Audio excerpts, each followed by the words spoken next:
Olá pessoal, bem-vindos a essa aula de estrutura de concreto.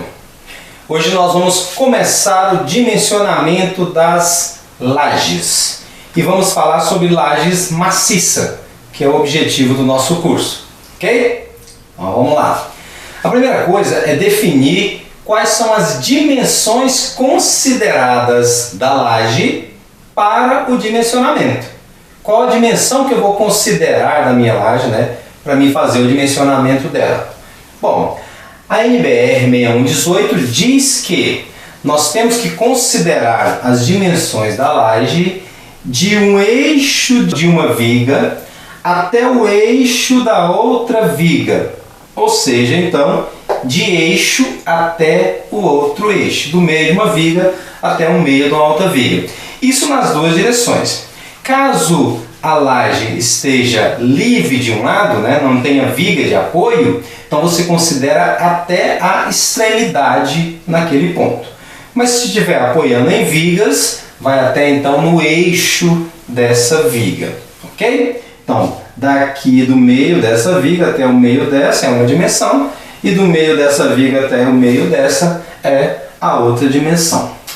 Chamaremos então comprimento efetivo x, a medida de eixo a eixo, e comprimento efetivo y, a medida de eixo a eixo. Bom, uma observação é que nós vamos considerar sempre o lado menor como sendo a direção x e o lado maior como sendo a direção y. Não importa a posição em que a laje está. Sempre o menor lado será então x e o maior lado será então y, ok? Mesmo que a posição indique ao contrário, tá bom? Sempre isso aí então. Com essas medidas em mão então, com esses comprimentos efetivos em mão, eu calculo um coeficiente chamado lambda, que será comprimento efetivo y dividido pelo comprimento efetivo x, ou seja, a maior dimensão dividido pela menor dimensão. O resultado disso aqui nós devemos colocar com duas casas decimais e aproximando-se para cima, arredondando para cima, com múltiplos de 0,05. Para que isso, professor? Porque nós vamos precisar desse valor que tem numa tabela, que eu vou passar para vocês depois, tá? E aí eu preciso, na tabela só tem os valores arredondados assim, de 0,05 em 0,05.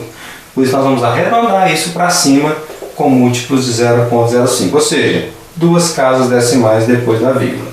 Ok? Bom, com o valor desse lambda em mão, eu vou classificar a minha laje em 2D ou 1D. Quando é que a laje será considerada 2D? Se esse resultado for até 2, inclusive, né, ou seja, menor ou igual a 2, a laje será considerada 2D. Se esse resultado de lambda for maior do que 2, tá? Qualquer valor maior do que 2, a laje será considerada 1D.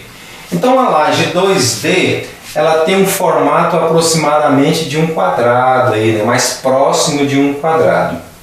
E a laje 1D é uma laje mais retangular, né? Um lado aí tem que ser mais do dobro do outro lado, né? Então ela é uma laje mais retangular aí.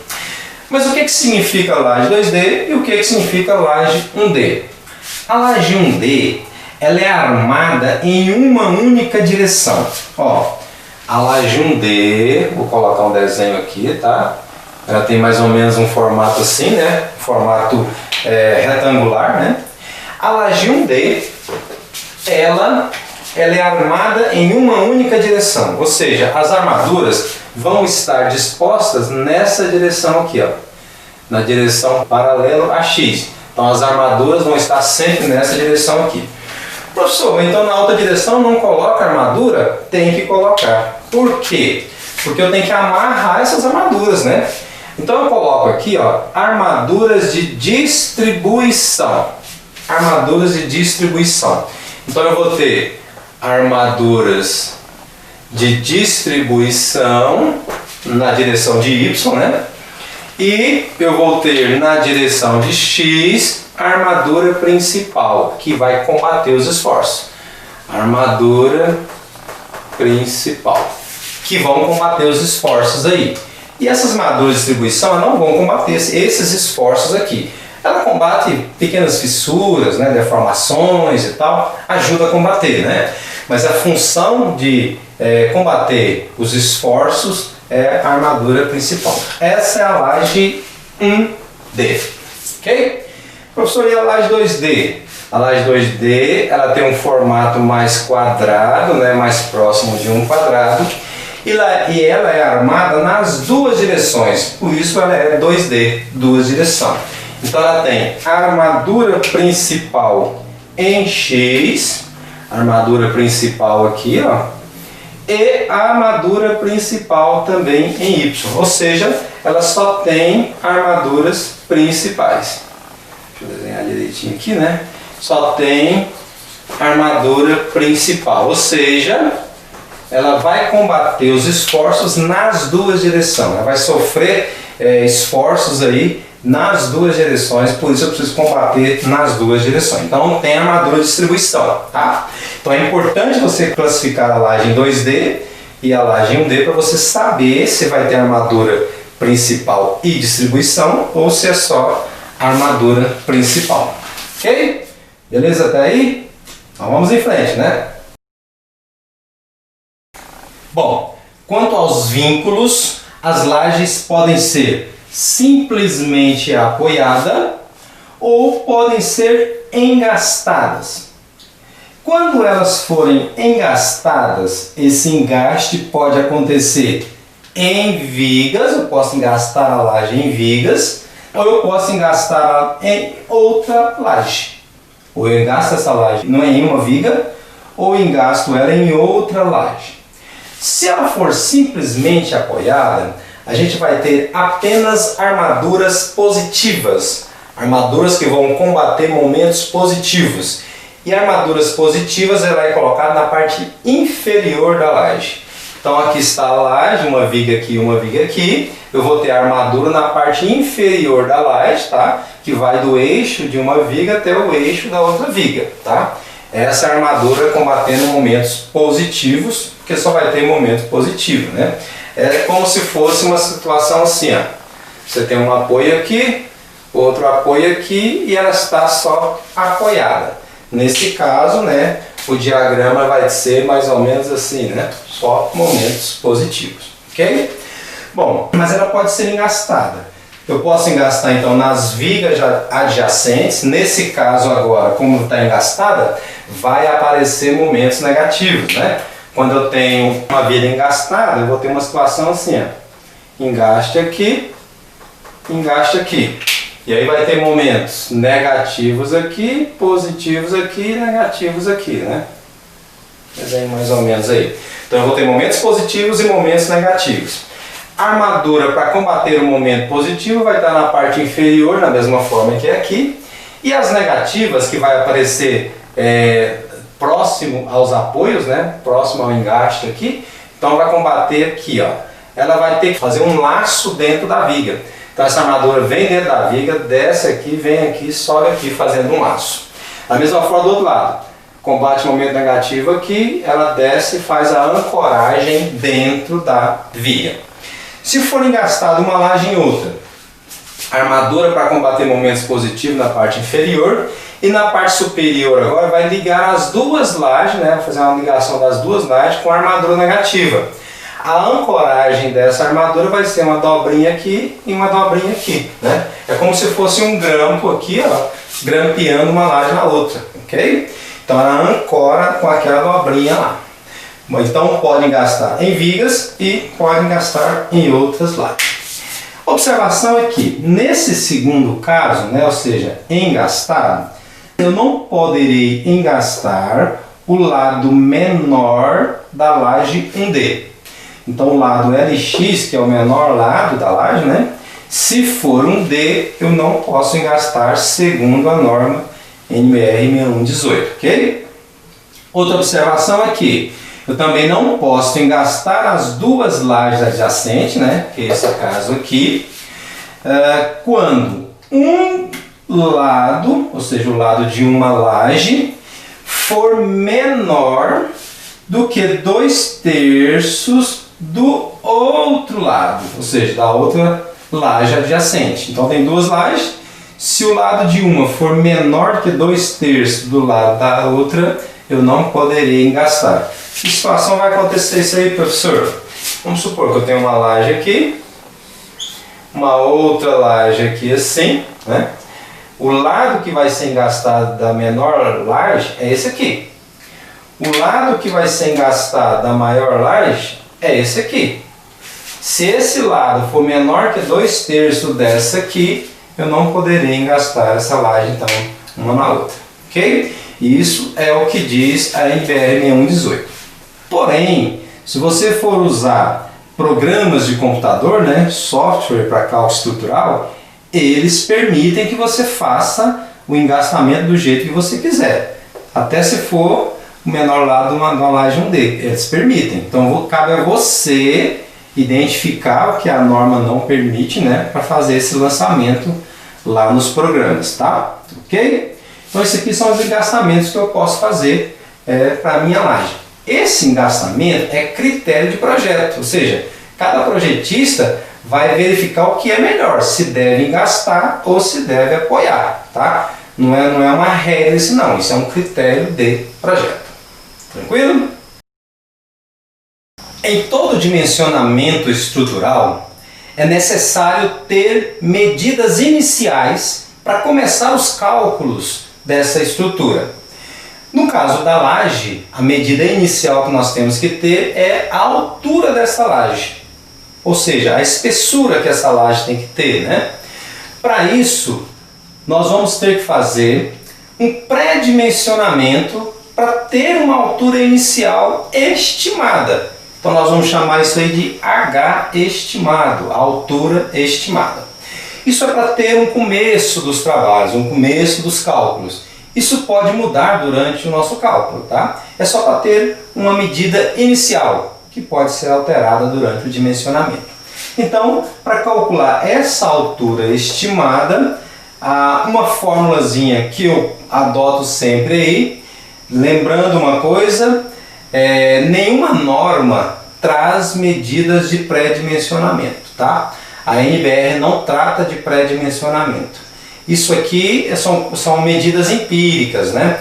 Então alguns autores trazem esses pré-dimensionamentos, então se você for pesquisar, vai encontrar vários pré-dimensionamentos aí, tá? Isso aqui é um modelo que eu adotei aí, tá? Então, para esse modelo que eu adoto, o H estimado vai ser o menor dimensão da laje, Lx, dividido por 40, que multiplica o lambda, já calculado aí, né? Elevado a 0,75. Então aqui eu tenho uma altura estimada. Então isso aqui, ó, não é um dimensionamento, ou seja, eu posso arredondar esse valor, tá? Eu encontrei 9,7, eu posso botar 10 aí, tá? É um pré-dimensionamento, então não tem problema aqui, tá? Não é um dimensionamento. Detalhe, esse valor não pode ser menor do que a altura mínima estipulada pela norma. Agora, a altura mínima é estipulada pela norma, tá? Então, por exemplo, se eu tenho uma laje de cobertura, a altura mínima para uma laje de cobertura é 7 centímetros. Eu não posso ter uma laje menos que 7 centímetros para cobertura. Se for uma laje piso, né? Uma laje piso não pode ser menor do que 8 centímetros a altura dela. Então, isso é normatizado. Se for uma laje em balanço, ou seja, não está apoiada em nenhuma viga, está em balanço, né, suspenso, tem que ser no mínimo 10 centímetros. É o caso de marquise, por exemplo, né? Tem que ser no mínimo 10 centímetros de espessura. Se for uma laje para estacionamento, no mínimo 12 centímetros. Então esse pré-dimensionamento arredondado, tá? Pode ser para cima ou para baixo, né? É só um pré. Tem que ser maior ou igual, né, às dimensões mínimas estipulado pela norma. Ok? Bom, quais são os carregamentos mais comuns atuantes em uma laje? Bom, em nosso curso aqui, então, nós vamos ver as seguintes cargas que vão atuar sobre uma laje. Eu preciso desse carregamento para fazer o dimensionamento, né? São eles, cargas permanentes, que nós vamos representar por G, Gzinho, né? O que são cargas permanentes? São cargas fixas. O peso próprio é uma carga fixa, né? O revestimento que vai estar sobre a laje tem revestimento inferior, revestimento superior. Cargas de paredes também são cargas fixas, né? Então isso são cargas permanentes. Cargas acidentais são cargas que não são fixas, ou seja, são as sobrecargas. Isso aqui é estabelecido pela norma, tá? A NBR ela traz uma tabela por ambiente. Então existe uma sobrecarga para cada ambiente, tá? O que envolve essas cargas acidentais, né? Por exemplo, pessoas, né, em um ambiente, ou móveis, né, que você coloca no ambiente lá. Então você tem, por exemplo, uma biblioteca, né? A sobrecarga das prateleiras é muito alta. Então você tem a NBR já trata disso, né, na tabela. Um shopping, nem sobrecarga no shopping, ou seja, pessoas que vão estar ali e tal. Então não são cargas fixas, ok? E as cargas totais, que é a soma das permanentes com as acidentais. Então carga total representada por P é a soma da permanente com as cargas acidentais. Tranquilo? Nós vamos ver aqui então o cálculo de todas essas cargas aqui, com exceção da sobrecarga que é tabelado, né? Bom, a primeira carga é o peso próprio da laje, né? O peso próprio da laje é calculado, é uma carga permanente, né? Então GPP, carga permanente, peso próprio, vai ser a altura da laje, né? H da laje, vezes o peso específico do concreto armado. O concreto armado tem peso específico de 25 kN por metro cúbico, ok? Outra carga é o revestimento. A carga do revestimento também é uma carga permanente. Vai ser a espessura do revestimento, tá? Vezes o peso específico do revestimento. Que seja aí, por exemplo, a argamassa de assentamento, né? Que seja aí uma cerâmica, enfim. A espessura vezes o peso específico desse revestimento. Outra carga é de parede. Só que a carga de parede tem duas coisinhas. Para a laje 1D, o cálculo é diferente para a laje 2D, tá? Para a laje 1D, a carga de parede vai ser a altura da parede, espessura da parede, peso específico da parede. Eu costumo usar peso específico para a parede 15 kN por metro cúbico, tá? Dividido por LX, menor lado da laje. Um detalhe é que não se deve lançar parede na laje 1D paralelo a LX. Simplesmente lançar paralelo a LY, tá? Não se deve lançar paralelo a LX. Por quê? Porque não tem armadura, né? Só tem armadura de distribuição. Para a laje 2D, a parede pode ser em qualquer das direções e o cálculo é diferente, ó. Comprimento da parede, altura da parede, espessura da parede, peso específico da parede. Eu adoto 15, dividido pela área da laje, que é o LX vezes o LY, tá? Então cálculos diferentes aí para 1D e para a laje 2D. Tranquilo?